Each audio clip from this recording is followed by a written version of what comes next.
Il est nécessaire en politique, pour avancer, de garder, pour pas tourner en rond, de garder son esprit critique, d'exercer sa raison. Et donc de se méfier d'un certain nombre de sophismes, hein, que ce soit le sophisme par association, le sophisme par généralisation abusive, et autres sophismes dans le même genre de sophismes. Il y en a plein, des sophismes par ailleurs. Exemple type, je pense que je vais commencer par le plus grotesque. Est-ce que vous connaissez, je ne sais pas si vous connaissez l'influenceur d'extrême droite libertarienne Jean Robin, qui lui part en croisade contre le communisme mondial qui contrôle tout et le parti communiste chinois qui est partout. C'est Jean Robin qui pense que URSAF, c'est un complot que l'URSAF c'est un complot communiste parce qu'il y a URSS dedans.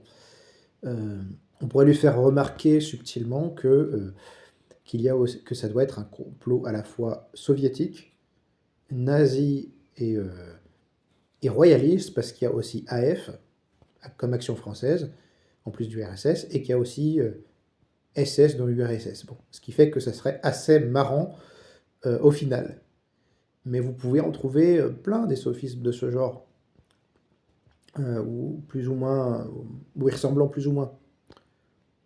Le PS est de gauche, donc comme je suis pour le progrès social, comme je suis pour la justice sociale, je vote pour le Parti socialiste. Tant pis si le Parti socialiste, une fois au pouvoir, mène une politique absolument similaire à celle de LR et compagnie. Donc on ne s'interroge pas sur le fond. Comme ils sont associés à l'idée de gauche, voilà. Euh, Ambroise Croizat est un horrible stalinien, parce que le PCF de l'époque était marxiste-léniniste, qu'il était plutôt sympathisant de Moscou plutôt que de Washington. Il avait ce mérite-là, par ailleurs, ce qui est encore autre chose.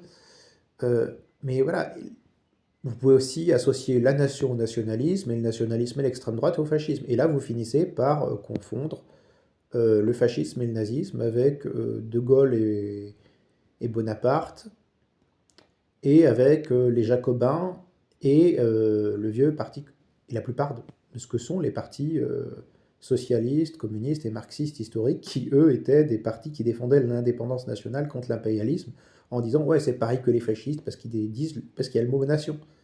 Et en fait vous pouvez partir très loin à partir d'un certain nombre de sophismes.